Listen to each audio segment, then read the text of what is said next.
Olá, pessoal. Vamos conversar um pouco sobre fertilidade e nutrição. É um tema bem importante, né? Bem interessante, onde nós nutricionistas podemos, de fato, auxiliar várias mulheres que estão tentando, né? As tentantes a serem gestantes, né? Então, vários aspectos importantes. Nós vamos pontuar aqui algumas questões para a gente poder discutir, tá?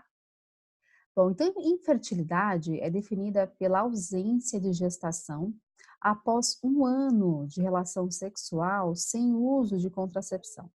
Ou seja, ela pode atingir cerca de 10 a 15% dos casais, representando aí até 186 milhões de pessoas em todo o mundo.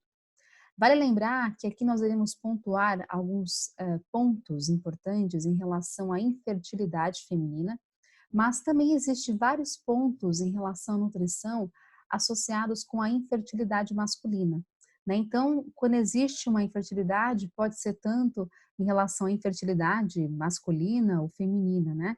Seria meio a meio aí da questão em relação à fertilidade. E pensando na fertilidade feminina, nós temos alterações na ovulação, alterações nas trompas uterinas, endometriose, e cerca de 20 a 30% dos casos de infertilidade apresentam causas que são desconhecidas. Então, nós temos vários panoramas aqui interessantes, né, associados com a infertilidade, e alguns deles, de fato, estão bem relacionados com a nutrição, como é o caso do diabetes mellitus, xenobióticos e álcool, né?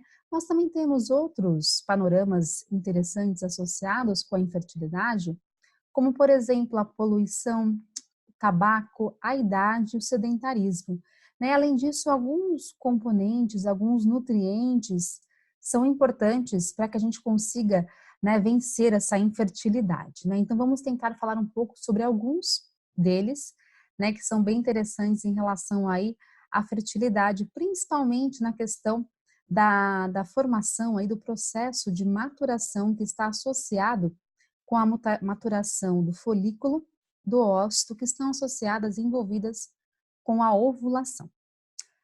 Bom, então aqui basicamente, né, nós temos então o ovário, né, feminino, e ele vai ser formado logo no comecinho da vida dessa pessoa, né? Então percebam que a mãe está grávida de uma menina, por exemplo. Essa menina, ela já tem, né, a formação dos folículos primordiais, cerca de 12 a 16 semanas gestacionais, né? Então, o feto pequenininho de 12 a 16 semanas, né, já tem os seus folículos primordiais. E nós temos o ócito dentro primário, né, dentro desse folículo primordial. Então, percebam que o folículo, ele vai, de certa forma, revestir esse ócito, oferecendo uma certa nutrição para esse ócito, né, para que ele possa se desenvolver. E aí, de modo geral, eu tentei resumir para ficar um pouco mais simples, né, a nossa conversa, cerca de 21 a 31 semanas gestacionais, o que acontece é uma maturação desses folículos primordiais em folículos primários. E percebam que esse ócito vai permanecer sempre aqui dentro, viu, do folículo, né, que está se desenvolvendo, né? Então existe uma maturação, um desenvolvimento tanto do ócito quanto do folículo. E as mulheres já nascem com um número finito de folículos primários, né? Não tem como a gente ter uma produção a mais, né, desses folículos. E aí no ovário pré-púbere, esses folículos primários são convertidos, são transformados em folículos secundários, né? E aí o que acontece? Com a menarca, um grupo desses folículos secundários, ele acaba sendo recrutado para serem transformados em folículos maduros, também conhecidos como folículos de Graafi. E essa maturação, né, essa conversão demora cerca aí de 70 a 85 dias, ou seja, mais ou menos aí 2 meses e meio, 3 meses, né? E aí depois, o que acontece aqui, com cerca de 5 a 7 dias após a menstruação, o único folículo maduro vai se tornar o folículo dominante. Então, entre 20 folículos maduros, apenas um será o folículo dominante, que será aquele folículo que irá liberar o ócito secundário, chamado também de óvulo, durante a menstruação. Então, toda essa etapa é importante para que exista a formação aí, a ovulação, né, que será depois aí, de fato, a princípio, caso ocorra a fecundação, irá gerar um bebezinho, né? Bom, depois nós temos aqui a formação do corpo lúteo, enfim, após essa liberação, né, desse óvulo secundário. Então percebam que essa conversão, né, como a gente comentou, de folículo secundário até o folículo de Graafi é necessário por volta aí de 3 meses. Por que eu falei isso, né? Se a gente quer melhorar esse conteúdo desse folículo secundário para que vai virar o folículo maduro, né, a composição desse folículo, nós precisamos de uma nutrição adequada. E é importantíssimo que nós nutricionistas façamos uma orientação às nossas pacientes que elas precisarão de paciência de pelo menos 3 meses, que vai ser de fato o tempo para conseguirmos melhorar a composição desse folículo. Então, muitas vezes, as mães acabam engravidando antes dos 3 meses e pode até ocorrer um aborto. Não em todos os casos, né, gente? Mas assim, pode acontecer.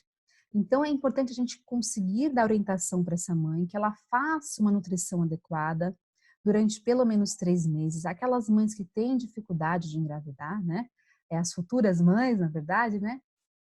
E muitas vezes acontece com algumas pacientes que elas querem fazer a FIV, né, a fertilização in vitro, e mesmo com fazendo a FIV elas não têm sucesso. Então é importantíssimo que nesses casos a nutrição seja colocada e a gente tenha uma certa preocupação em passar a informação para elas, que mesmo que elas façam a FIV, elas deverão esperar 3 meses para que isso seja feito. Pelo menos 3 meses, né, gente? Se a gente puder preparar essa mãe por mais meses, quanto mais melhor, né? Mas a gente sabe que a ansiedade, a vontade de ser mãe muitas vezes é grande, então pelo menos 3 meses seria o adequado para de fato tentar melhorar a composição aqui desse folículo. Então nós iremos oferecer uma nutrição adequada, balanceada, nutrientes adequados e também reduzir os xenobióticos alimentares, tá? Vamos falar um pouquinho mais sobre isso logo logo. Bom, então o que acontece, né? Como que a gente faz para melhorar essa qualidade desse folículo e a qualidade também desse óvulo, né? Que vai virar óvulo secundário, que será, teoricamente, né? Então terá uma ovulação e poderá ser fecundado. Eu tentei colocar uma balança aqui, né? Que seria uma balança onde nós temos de um lado as espécies reativas de oxigênio e de um outro lado os antioxidantes. Então, perceba que é importante ter um equilíbrio entre as espécies reativas de oxigênio e dos antioxidantes, né? Então, nós temos aqui, por exemplo, né, as espécies reativas de oxigênio, elas têm um efeito tanto positivo quanto negativo. O problema é quando elas estão em excesso, né? Então, percebam que nós temos, por exemplo, o excesso de espécies reativas de oxigênio pode prejudicar o desenvolvimento do óvulo. Nós temos um aumento do estresse oxidativo, nós temos aumento de inativação enzimática, peroxidação lipídica e até mesmo redução na formação de ATP, né? Além disso, né, então, essas espécies reativas de oxigênio, caso não sejam em excesso, elas são importantes também porque elas estimulam as vias da AMPK, que estão associadas com indução de meiose nos oócitos, que é fundamental para essa qualidade, a formação, né, do ósseo secundário. Bom, então percebam que a gente precisa de espécies reativas de oxigênio, porém não pode ser em excesso, né? Nós temos também, então, aqui, por um outro lado, os antioxidantes, que em excesso aqui aumenta, o aumento do RNA mensageiro, por exemplo, dessa sódio, que seria a superóxido dismutase, que é uma enzima que está envolvida com ela forma antioxidantes, né? Então, tanto superóxido dismutase, glutationa peroxidase, que está aqui embaixo, né? Catalase, são agentes antioxidantes que nós apresentamos, que nós possuímos, que nós produzimos endogenamente, né? Então, nós temos, quando tem um aumento dessa produção, pode ter uma redução na maturação do óvulo. Já foi identificado que o excesso de antioxidantes seria ruim para essa maturação desse óvulo. Então, percebam que é interessante o antioxidante, porém, ele não pode ser adicionado em excesso. E sem contar que os antioxidantes também neutralizam a ação das espécies reativas de oxigênio. Então, o importante é ter um equilíbrio, uma balança aí, né, de ambos, antioxidantes e pró-oxidantes, que seriam as espécies reativas de oxigênio. Não falei aqui, mas tem outros tipos de antioxidantes, ó, como a vitamina C, a vitamina E, a vitamina A, o zinco e o folato também, né? Então, o importante é ter um equilíbrio entre as espécies reativas de oxigênio e os antioxidantes. Então, isso que vai ser fundamental para o desenvolvimento adequado dos oócitos. Bom, agora eu te pergunto, né? A sua alimentação, a sua vida de modo geral, pensando aí em uma vida estressante, com poluição, estresse do trabalho, uma alimentação que muitas vezes não é orgânica, rica em agrotóxicos, vocês acham? Faça uma percepção da sua vida. Ela tem mais agentes que vão gerar espécies reativas de oxigênio ou elas têm mais antioxidantes, né? Isso que é o problema. Então, muitas vezes, a questão é que a nossa vida, de modo geral, tem muito mais formação de espécies reativas de oxigênio do que consumo de antioxidantes via alimentar, por exemplo, né? Então, esse que é o ponto. Será que eu preciso, de fato, colocar, adicionar antioxidantes na minha alimentação? É bem provável que sim, né? Porque a nossa vida acaba estando mais direcionada para aumento na produção das espécies reativas de oxigênio, infelizmente, né? Vamos falar um pouquinho sobre isso, então, né? Então, essas espécies reativas de oxigênio podem ser formadas por várias condições, né? Vou tentar colocar algumas aqui para que a gente possa compreender. Por exemplo, bisfenol, né, presente em embalagens de plásticos e até mesmo enlatados. Eu coloquei alguns artigos para vocês, né? Então aqui nós temos a associação do bisfenol com infertilidade feminina. Então nós sabemos que a nossa vida é voltada ao redor do plástico, né? Então é copinho de plástico, garrafa de plástico, colher, talheres de plástico, enfim, por aí vai, né? Então, seria fundamental que a gente orientasse essa gestante que ela ficasse pelo menos 3 meses sem utilizar nada de plástico. Tudo vidro, aço ou porcelana. Então, essa parece que é fácil, né? Mas não é tão fácil assim se livrar do plástico, né? Porque perceba no seu dia a dia o quanto que a gente utiliza plástico. O outro ponto, agrotóxicos. Nosso país aí é campeão em agrotóxicos e pesticidas. Então, seria fundamental para que essa gestante, ou tentante, na verdade, né, gente, consumisse aí alimentos orgânicos, né? Então, tudo que a gente oferecer para essa gestante precisa ser orgânico. E pensando até em alimentos, vamos supor assim, industrializados, tentar reduzir ao máximo esses alimentos industrializados, mas caso ela venha consumir algum alimento industrializado, que mesmo assim seja orgânico, né? Então, quanto mais alimentação for, é aquela questão que a gente sempre comenta, né? Quanto mais descascar, melhor, quanto menos desembalar, melhor. Então, quanto mais alimentação que não seja baseada em industrializados, melhor para essa mãe, né? Essa futura mãe, para essa tentante. Um outro ponto é que a nossa água também é contaminada, infelizmente, né? Então nós deveremos orientar que ela consuma água sempre mineral, né? Tanto para beber quanto para cocção. Eu sei que dá trabalho, gente, mas isso daqui é para aquela mulher que quer, que tenta engravidar, que chega no seu consultório, ela já tentou várias vezes, vários anos e ela não consegue. Então eu tenho certeza que ela consegue fazer algumas mudanças temporárias durante aí 3 meses pelo menos, para que tenha sucesso. E eu te garanto que dá sucesso, né? Então assim, eu te garanto com certeza que a gente pode melhorar essa questão. Lógico que nós temos outras alterações, né? Como o SOP, alterações hormonais, mas a nutrição pode entrar para potencializar esse efeito positivo. O outro ponto é a obesidade. E aqui, muito cuidado, tá? Porque assim, se de repente essa mãe é obesa, a gente não pode fazê-la perder peso bruscamente, drasticamente, logo antes de tentar ter esse bebê. A chance de aumentar a produção de espécies reativas de oxigênio com uma redução de peso brusca é muito grande, né? Se essa mãe puder esperar e a gente conseguir fazer um tratamento onde ela perca, né, tem uma redução de peso, ao longo de talvez 1 ano, 2 anos ou mais, depende do caso, né, seria melhor. Para depois entrar num platô e depois a gente começar a pensar em tratamento para a gestação. Mas, se de repente ela já tem uma obesidade e de repente ela quer muito ser mãe, a gente pode tentar manter esse peso ou perder pouco peso, não uma redução brusca de peso, né? Talvez, pelos estudos, se eu não me engano, era uma questão de 3 a 7 por cento da gordura corporal, que seria o máximo aceitado para não ter um excesso dessa formação de espécies reativas de oxigênio por conta da redução da gordura corporal, né?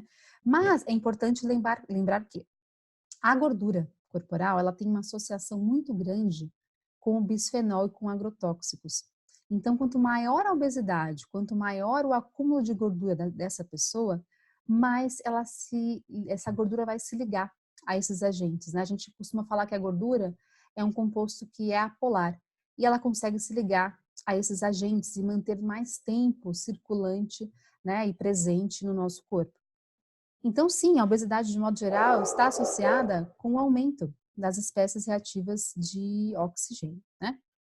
E além disso, é importante lembrar que o baixo peso, né, então, e o sobrepeso também, tem os mesmos riscos para a infertilidade.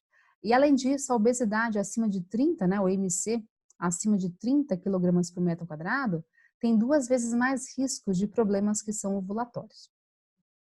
Bom, vamos tentar pensar em algumas suplementações, né, que são interessantes para a gente.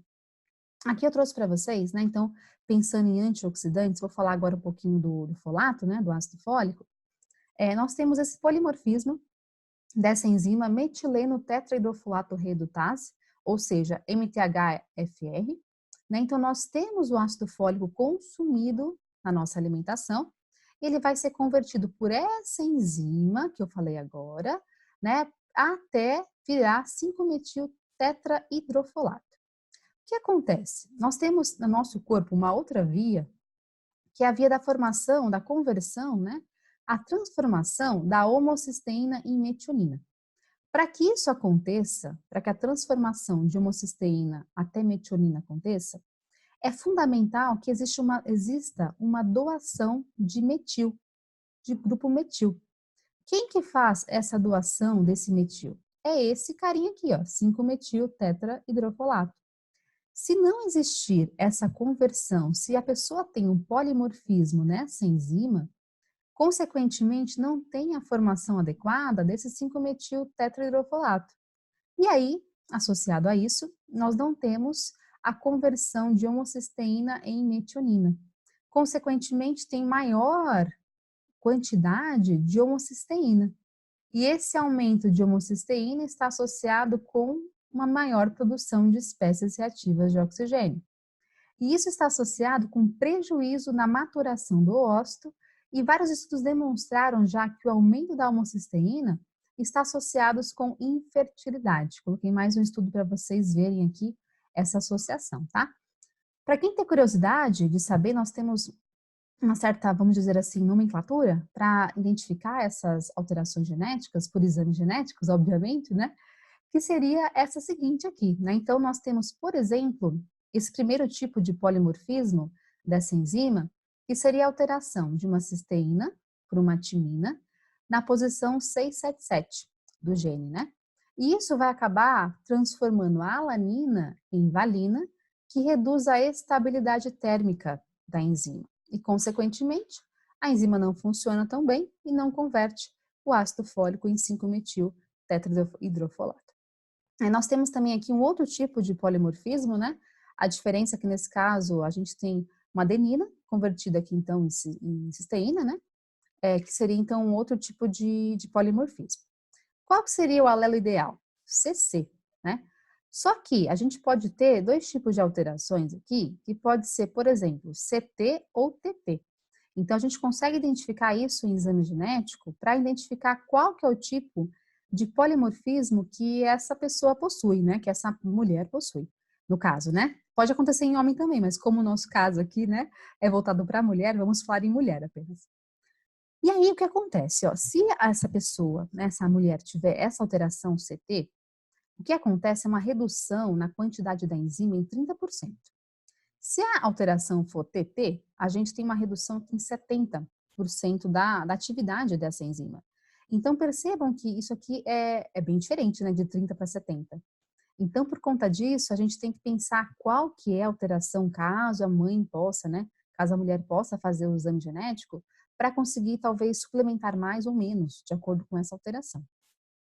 Bom, então, o genótipo normal, né, seria o CC, ele apresentou embriões normais, de melhor qualidade, e aumento da chance de gestação por FIV, né, quando comparado aí ao grupo que tem a mutação, né. Então, realmente, né, a gente tem que se atentar a isso para conseguir fazer uma suplementação mais adequada para essa mulher. E aí percebam que 10 a 14% das pessoas do Brasil, Canadá e Austrália apresentam essa alteração. Não é tão pouco assim, né? Então, cuidado. Bom, olha que legal. Esse estudo mostrou pra gente que a suplementação individualizada, ela pode acabar conseguindo ter uma chance maior de gestação, mesmo em pessoas que têm essa alteração nessa enzima. Então, de acordo com esse estudo, ele demonstrou aqui, ó, alteração polimorfismo CT ou polimorfismo TT. Antes da gestação, 3 meses antes. Se for o CC, 400 miligramas. Se for o TT, 800 miligramas. Microgramas. Se for de 0 a 12 semanas já gestacionais, para quem tem o polimorfismo CT, são 800 microgramas. O TT também, aqui, 800 microgramas.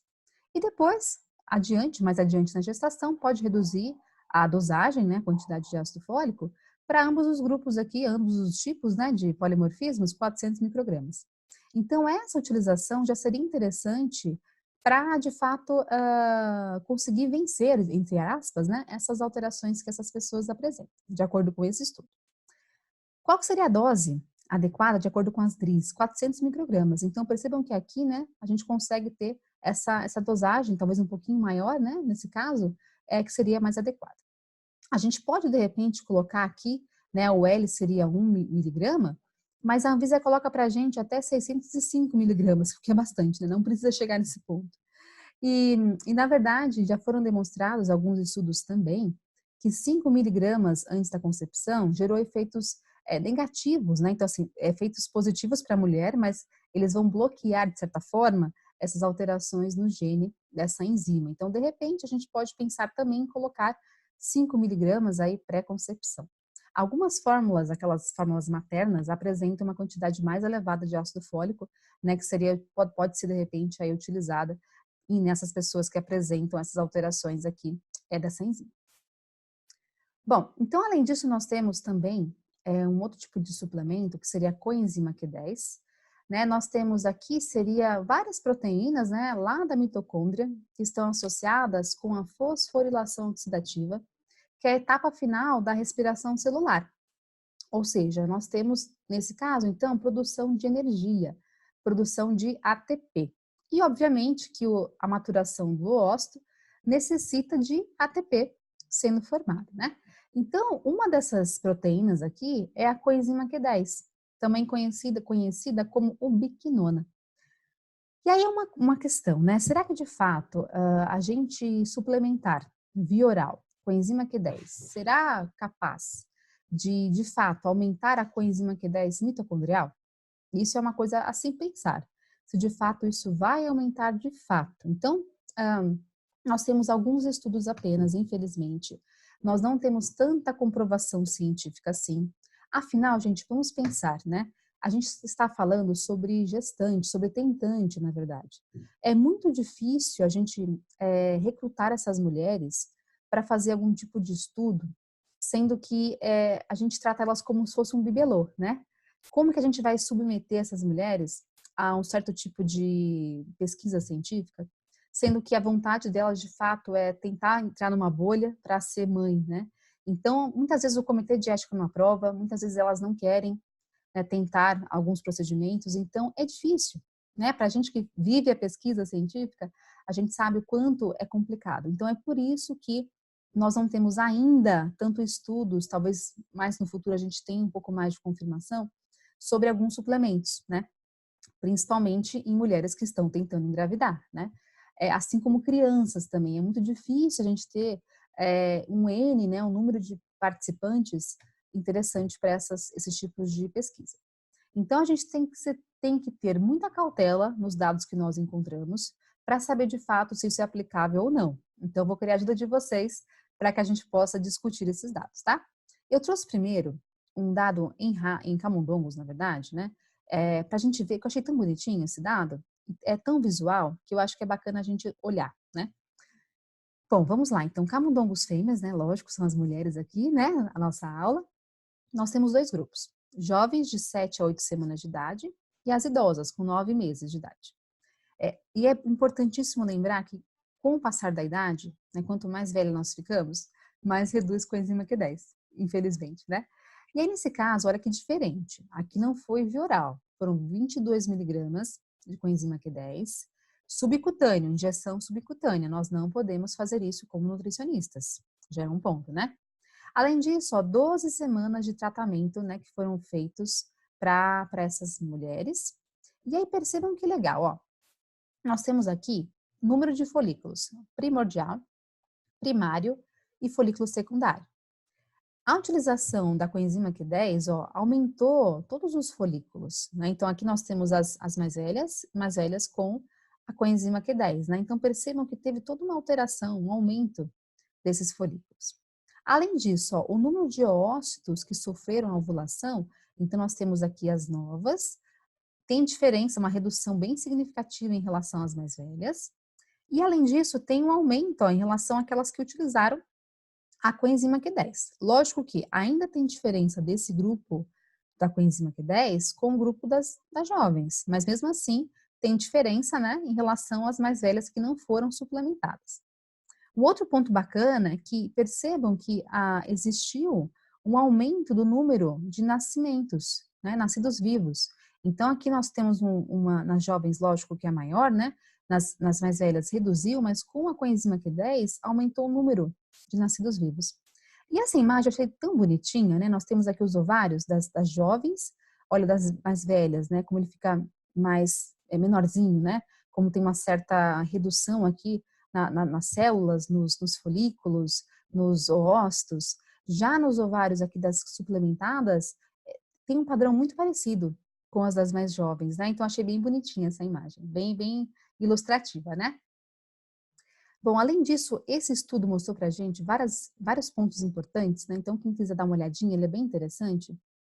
E aí, um dos pontos aqui, nós temos 169 mulheres, 76 tratadas e 93 controles. Nós temos aqui, então, 35 anos de idade, né, elas têm dificuldade de engravidar, então todas elas têm essa dificuldade, e foram utilizados 200 microgramas, né, 3 vezes por dia, durante 60 dias, e elas fizeram FIV, tá? Todas elas fizeram FIV. Os oócitos coletados, percebam que foi maior, com estatística aqui, nas mulheres que foram suplementadas em relação àquelas, o dobro, né? O dobro de ócitos, em relação àquelas que não foram suplementadas. A taxa de fertilização foi muito maior também, tem também significância, né, entre eles. E o número de nascimentos, que é o principal, né, também teve maior taxa em relação aí às mulheres que foram suplementadas. Agora, em relação às doses, né, nós sabemos que as mulheres mais velhas necessitam mais de coenzima Q10. Mas, como eu falei, nós temos poucos estudos em relação aos humanos e o quanto de fato que a alimentação, né, ou de repente a suplementação via oral, de fato irá aumentar a coenzima Q10 mitocondrial, é algo a ser discutido ainda, né? Mas, de modo geral, em relação aos estudos que estão presentes, cerca de 200 a 600 miligramas por dia, né, de coenzima Q10. Um outro ponto aqui é a N-acetilcisteína, né? Nós temos um estudo bem interessante que foi feito aí com 167 mulheres com SOP, ou seja, síndrome do ovário policístico. 82 foram tratadas e 85 são controles, né? Então, elas utilizaram clomifeno, que é uma medicação bem comum, né, nessas mulheres, né, mais N-acetilcisteína. E outras delas utilizaram a mesma medicação com placebo, né? E aí utilizaram 1.200 miligramas de N-acetilcisteína em 2 doses, né? Desde o terceiro até o 7º dia do ciclo menstrual. Então, percebam que não foi uma dose crônica, foi uma dose pontual, né? E aí o que acontece é que nós temos, por exemplo, alguns dados que foram obtidos e percebam que os folículos maiores, né, que tem acima de 18 milímetros, foram mais presentes nessas mulheres que foram suplementadas, né, com a N-acetilcisteína. Além disso, a espessura endometrial foi maior, a taxa de ovulação e a taxa de gravidez também foi muito maior, olha só, de 20 até para 9,4, né, 3 vezes mais aí de alterações, né, de presença de gestação em relação à suplementação de N-acetilcisteína. Além disso, a gente sabe que a resistência à insulina que está presente, né, na SOP, muitas vezes está presente, não sempre, né, mas muitas vezes está presente na SOP, ela reduz a ação do clomifeno nessas pacientes com SOP, né? E esse N-acetilcisteína, que vai ser um antioxidante também, aumenta a enzima glutationa sintetase. E isso está associado com preservação do receptor de insulina contra os agentes que são pró-oxidantes. E isso acaba melhorando a sensibilidade à insulina e a captação de glicose pelo ovário. Então, de repente, essa pode ser uma ação interessante aí da N-acetilcisteína, né? As doses, como eu já falei, nós temos aí poucos estudos, mas de modo geral seria mais ou menos 1.800, né, até 2.400 miligramas por dia. Vitamina D, que é tão falada, né, em vários aspectos aí, endocrinológicos, etc., nós temos essa revisão que mostra para a gente 76 estudos onde associou a vitamina D com a questão da fisiologia ovariana. Alguns estudos mostraram, de fato, uma relação positiva e alguns não mostram efeito algum, né? Então, cuidado também, né? Porque existem estudos que não mostram relação total da vitamina D com fertilidade. De qualquer forma, nós sabemos que nós brasileiros somos campeões mundiais, né? 77% dos brasileiros apresentam deficiência de vitamina D, infelizmente, né?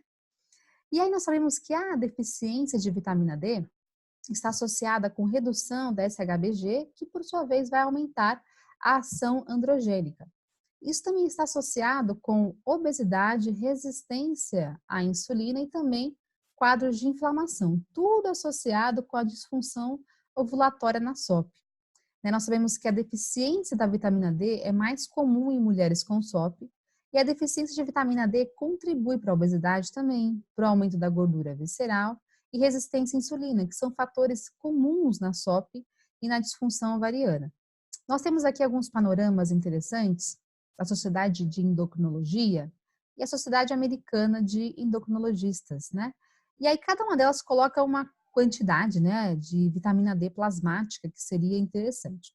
Então aqui nós temos deficiência abaixo de 30 e aqui deficiência abaixo de aqui de 20 e aqui de 30 nanogramas por ml. Nesse caso, a insuficiência seria de 21 a 29 e valores ótimos acima de 30. E aqui seria de 30 a 50 nanogramas por ml.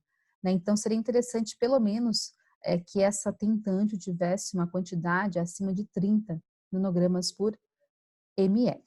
Tá? Bom, esse outro estudo mostra para a gente, né, que existe uma associação da vitamina D com o hormônio, por exemplo, antimileriano, que é um hormônio produzido pelos folículos. E ele é interessante porque ele é um marcador de reserva ovariana. Ele tem o seu pico na puberdade, mas também vai reduzir com a idade, né? Então aqui nós temos o gene do hormônio antimileriano, né? E ele tem um local, um promotor, né? No promotor desse gene, nós temos o VDRE, que seria o elemento responsivo à vitamina D, né? Então, essa vitamina D tem uma ação genômica onde ela pode regular a expressão desse hormônio antimileriano, né? E nós já sabemos que existe polimorfismo do receptor de vitamina D que está associado com a SOP, né? Então, a vitamina D pode melhorar a regularidade menstrual, desenvolvimento folicular e também a taxa de gestação em mulheres com SOP. Nós podemos suplementar ou ergocalciferol ou colicalciferol. A DRI seria 600 UIs, né, ou o equivalente a 500 microgramas. O L, 4.000 UIs mais 100 microgramas. Cuidado que nós, como nutricionistas, podemos prescrever até a quantidade máxima estipulada pela Anvisa, que são 2.000 UIs ou 50 microgramas, tá? Bom, L-carnitina, né? Então nós sabemos que existe uma oxidação de gorduras pela mitocôndria que é fundamental para o desenvolvimento do óssito e também para a utilização, né, do lipídio, da gordura, como fonte de energia pelo óssito. Então o que acontece é que nós temos a carnitina na membrana dessa mitocôndria que consegue transportar, na verdade, ela faz um carreamento, né, de grupo acil, né, que vem lá do acil-CoA, que veio lá do ácido graxo de cadeia média, ou ácido graxo de cadeia longa.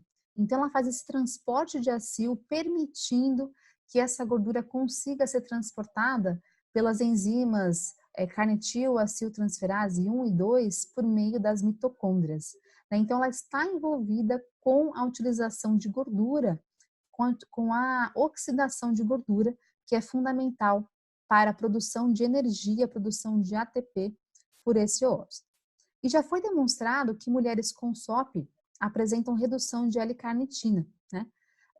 E além disso, a L-carnitina pode ser sintetizada no nosso fígado e no nosso rim através da metilação da L-lisina, ou seja, é um aminoácido presente em carnes. Então, cuidado com aquelas mulheres, né, que apresentam uma dieta mais vegana, uma dieta que é vegetariana estrita, que não consomem carnes, né? Ou, de repente, a gente pode pensar em suplementar a L-lisina, né? E a minha pergunta é, será que de fato a utilização de L-carnitina como um suplemento, como, enfim, um alimento, né? Alimento não, suplemento na verdade, né? Será que ele pode levar à produção de L-carnitina endógena?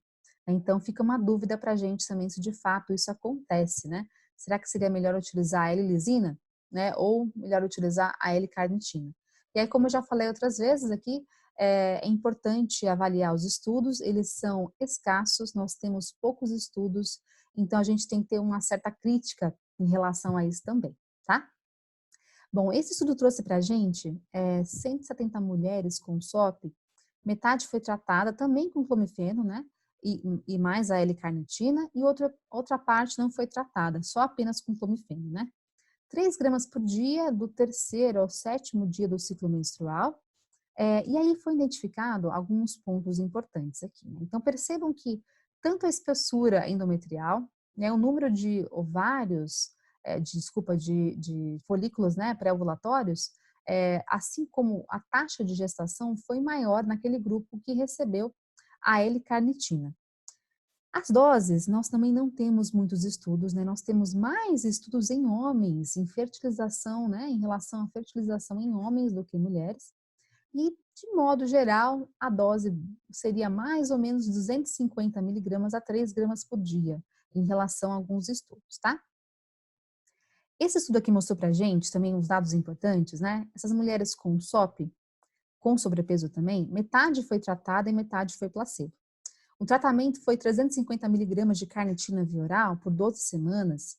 E aqui não foi demonstrado nenhum tipo de alteração em relação à gestação, à fertilidade. Mas demonstrou-se, por exemplo, alguns pontos importantes que eu queria conversar com vocês, né? E o legal desse estudo é que foi controlado as calorias, os macros e micronutrientes dessa pessoa, né, dessa mulher. E olha que interessante, elas perderam peso, reduziram o IMC, reduziram a circunferência da cintura e reduziram a circunferência do quadril. Além disso, melhorou-se o padrão da glicemia de jejum, insulina e também o padrão do Roma-IR, associado com a resistência à insulina, né? Melhorou, então, todos os parâmetros que estão associados com a SOP, né? Será que isso acontece por meio de um aumento na beta-oxidação, né? Fica aí a minha dúvida para vocês também. A gente tem que ser crítico, né, gente? Tentar sempre pensar no artigo e o que está faltando, né, qual que é o link que falta para a gente conseguir interligar as relações, né, e as associações também desses dados. Bom, nós temos vários outros tipos de suplementos, alimentos, compostos bioativos que são bem interessantes. Coloquei alguns artigos para vocês lerem aqui, né, que seria importante, Por exemplo, ômega 3 já foi associado com fertilidade, selênio, né? Nós também temos aí micronutrientes importantes. Então, nós temos várias condutas que são importantes para que a gente consiga auxiliar essa mulher a conseguir de verdade virar uma mãe, né? Que é muito, muito gostoso, né? Muito gratificante, né? Quando a gente consegue, de fato, com nutrição, auxiliar essas mulheres. Espero que vocês tenham gostado. Beijinho e até a próxima.